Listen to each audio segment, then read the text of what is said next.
Fala turma, tudo bem? Chegando com mais um vídeo aqui para você no canal da Rádio Na Veiga. Vamos falar o seguinte, vamos destacar para você os principais assuntos agora nesse vídeo de hoje. Pablo Maia no Fluminense, Arthur de saída agora no meio do ano. Vitor Sá já é do São Paulo Futebol Clube. Vamos falar também da troca envolvendo Neilton e Ferrarese com o Botafogo. Tudo isso e muito mais para você a partir de agora. Eu vou atualizar você de tudo que acontece dentro do São Paulo Futebol Clube. Vem com a gente. Não esquece de deixar o like, se inscrever no canal, ativar o sininho das notificações para você não perder um só conteúdo. Gente, o importante é o like. Tá? O importante é o like, você deixar o like, deixa o like que é muito importante você deixar o like, like. Giro de informações, mesmo sem estar na Copa, hoje o Tapia juntou com a seleção chilena, pois é, se juntou com a seleção chilena, entrou em campo contra o Portugal, vai entrar em campo hoje, contra o Portugal, às 2h15, pois é, Chile e Portugal vão fazer amistoso. E o Tapia foi convocado e estará em campo, tá bom? Pois é, Tapia foi convocado e estará em campo. Arboleda no Santos. Cuca aprovou. A Arboleda no Santos, o Cuca aprovou. Tudo bem, o Cuca aprovou. Mas quem mais? Quem mais aprovou? O mercado da bola começa a ganhar força com a aproximação de janela de transferências e um nome importante do São Paulo passou a movimentar os bastidores do futebol brasileiro. O zagueiro Robert Arboleda foi oferecido ao Santos. Está sendo analisado pelo departamento de futebol do clube da Vila Belmiro. Segundo informações que circulam nos bastidores, o técnico Cuca vê com bons olhos uma eventual chegada do defensor equatoriano. Experiente, acostumado ao futebol brasileiro, a Arboleda reúne características consideradas ideais para fortalecer o sistema defensivo santista na sequência da temporada. Neste momento, porém, não existe negociação formal entre Santos e São Paulo. O que houve foi a apresentação do nome do jogador ao clube santista. Situação de Arboleda e gera especulação. A movimentação acontece em meio a incertezas envolvendo o futuro do zagueiro no Morumbi. Nas últimas semanas, Arboleda tem sido alvo de discussões internas em seu nome, voltou a ser ligado a possíveis negociações durante a janela. Diante desse contexto, representantes do atleta passaram a sondar o mercado para entender quais clubes poderiam ter interesse em sua contratação. O Santos aparece entre os interessados justamente pela necessidade de reforçar o setor defensivo e pela aprovação da comissão técnica, liderada por Cuca. Negócio é considerado difícil. Apesar do interesse, a operação é vista como complexa. Internamente, a tendência é que o tricolor não facilite uma eventual transferência de um jogador importante para o concorrente direto do futebol paulista sem compensação. É isso aí, galera. Vamos lá.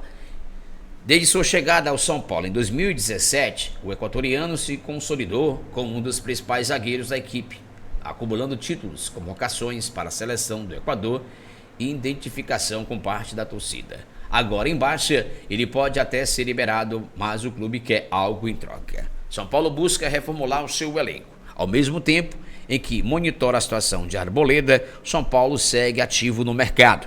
O clube já caminhou contratações neste momento. Então a gente vai falar já sobre essas contratações. Então, gente, é o seguinte, Arboleda, porque o que eu consegui apurar em relação ao Arboleda é que o São Paulo vai, digamos, vai dificultar para clubes do futebol brasileiro. Eu consegui apurar que o São Paulo não vai facilitar para clubes do futebol brasileiro, certo? O que eu consegui apurar foi isso, beleza?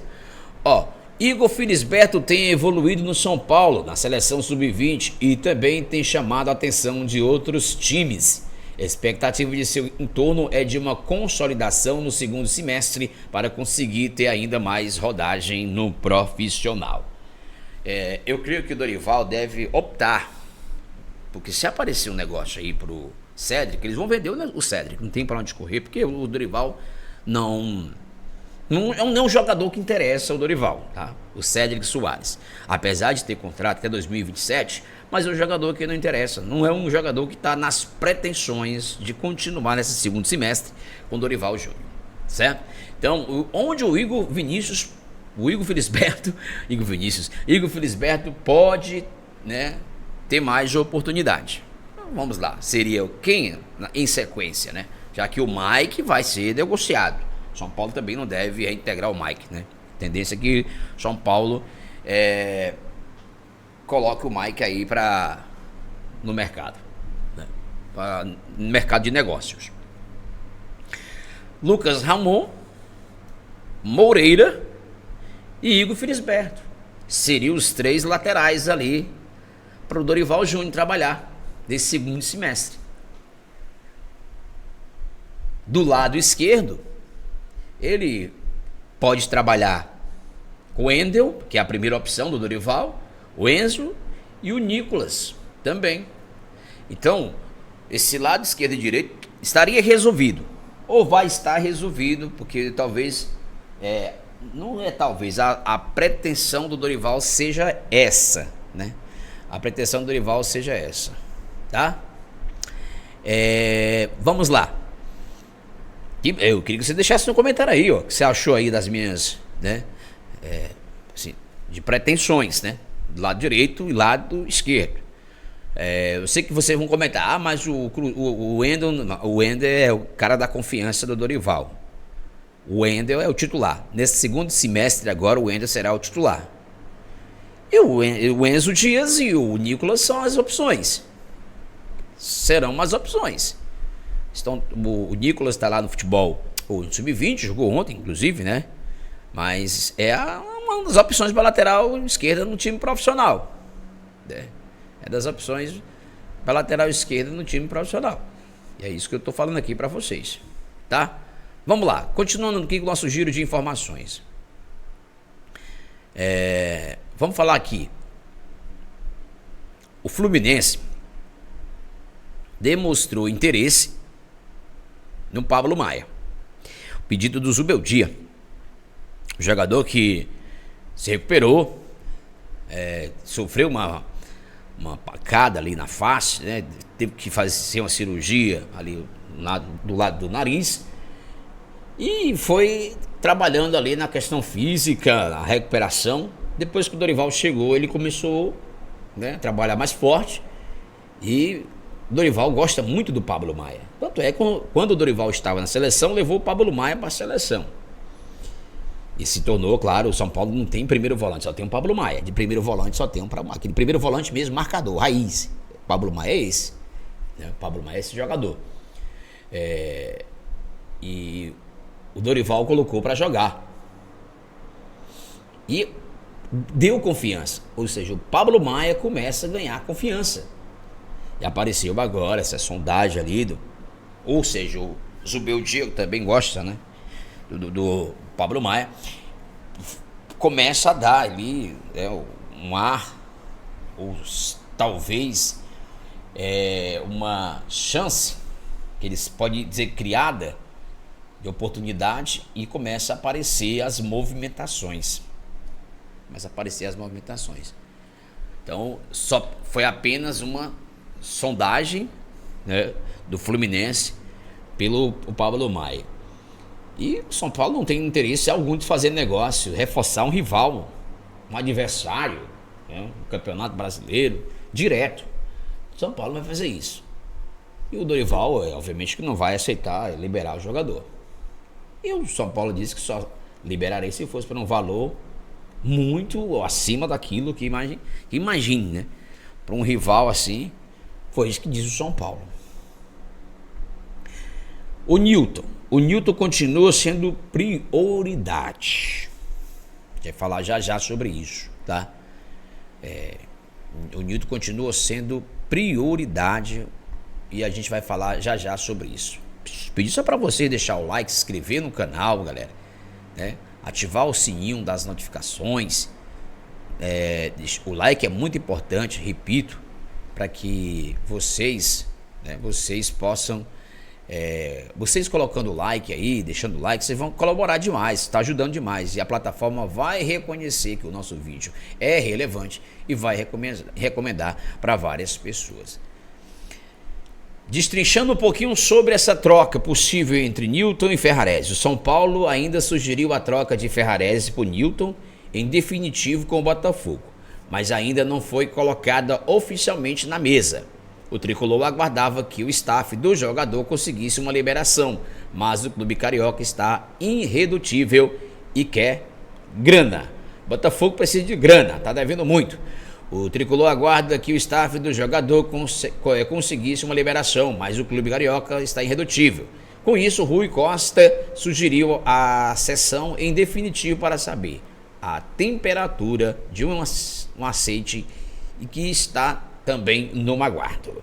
Com dificuldades financeiras, Botafogo entende que o jogador tem potencial para uma venda e dá preferência para o dinheiro. Só que tem um detalhe aí. O Ferrarese tem contrato com São Paulo até 2027. Ainda tem 1 ano e meio de contrato com o São Paulo, o Ferrarese. Ele conseguir bater lá as metas, essas coisas, enfim, o Botafogo terá a obrigação de comprar, tem a preferência, né? A obrigação tem a preferência de comprar os jogadores. Se aparecer outro negócio, São Paulo, por exemplo, eu vou pagar mais do que o Botafogo. Aí o time pode levar, o São Paulo pode liberar. Então, por isso, essa foi uma proposta feita pela diretoria de São Paulo, né, nessa provável e possível troca, certo? E possível troca. Então é isso. Vamos aguardar, então, os desenrolar. Mas nesse momento tá assim. Nesse momento tá assim. Quero dar os créditos aqui pro Alexander Vieira, né? Falar do Arthur. O Arthur chegou por empréstimo também ao São Paulo até o final dessa temporada. São Paulo tem aquilo que a gente sabe, né? Se ele bater metas, tem a obrigação de compra, de cobrir o valor que qualquer outro time possa chegar. O Arthur ainda não tem nenhuma proposta oficial para deixar o São Paulo. Está feliz no clube. A ideia do atacante é permanecer e continuar tendo sequência. O futebol do Catar é um sonho por questões pessoais e familiares, mas até o momento não é algo viável. Repito, tem nada. Agora, caso apareça uma oferta, São Paulo pode cobrir, pagar aquele valor, que 6 milhões de euros, né, para a sua permanência em definitivo. Se aparecer esse valor de 6 milhões de euros, São Paulo vai lá, pode cobrir, certo? Nesse momento não tem nada pelo Arthur. Neste momento não tem nada pelo Arthur. Então, vamos lá. Deixa eu falar um pouquinho do Rian. O Rian parece que voltou a fazer gol ontem na vitória diante da equipe do Santo André, na estreia do São Paulo pelo Campeonato Paulista na categoria Sub-20. O Rian voltou a fazer gol, né? O Rian Francisco, que é uma sequência do Sub-20 antes dele voltar a jogar nos profissionais. A ideia do jogador é retomar a confiança, ritmo e técnico antes de ser relacionado. Ele continuou treinando com o grupo, o grupo depois da apresentação, mas voltará a jogar na base até voltar a estar pronto. Ele faz o trabalho com o grupo na representação ali nos profissionais de 17, mas ele vai continuar jogando ali na base, tá? Para fechar, Vitor Sá como titular do São Paulo. O jogador chega com prestígio e recusou outras possibilidades para jogar no São Paulo Futebol Clube, tá, gente? Sobre Duarte, uma última informação. Detalhes a serem definidos para a contratação de Domingos Duarte. Está no tempo de contrato. O staff do jogador quer algo em 3 anos e o São Paulo tenta ajustar. O São Paulo coloca aquela 2 mais 1, né? 2 com acréscimo de 1. O staff quer 3, fechadinho uns 3 anos. Em valores existe um acerto verbal já. O staff também já sinalizou que o jogador topou o negócio. Está quase fechado aí com o São Paulo Futebol Clube, o zagueiro Domingos Duarte. Eu diria para vocês, portanto, que nas próximas horas ou nos próximos dias, mais tardar, São Paulo deve anunciar aí o zagueiro como seu segundo reforço, já que o primeiro é o Vitor Sá, que já tem um pré-acordo, né, verbalmente fechado com o São Paulo Futebol Clube. Lembrando que esses dois que eu citei aqui ainda têm contrato com suas equipes. O Getafe é o dono dos direitos federativos ainda do Domingos Duarte, porque o contrato dele só vai vencer dia 30 de junho. Mesma coisa acontece com o Krasnodar da Rússia, com o Vitor Sá. Então o São Paulo não pode anunciar oficialmente, existem pré-acordos verbalmente fechados com o São Paulo aí, certo? Muito bem, esse foi o nosso vídeo, eu espero que você tenha gostado. Não esquece, like, o joinha, o principal, Um abraço aqui, o Faustino Radialista, a todos vocês.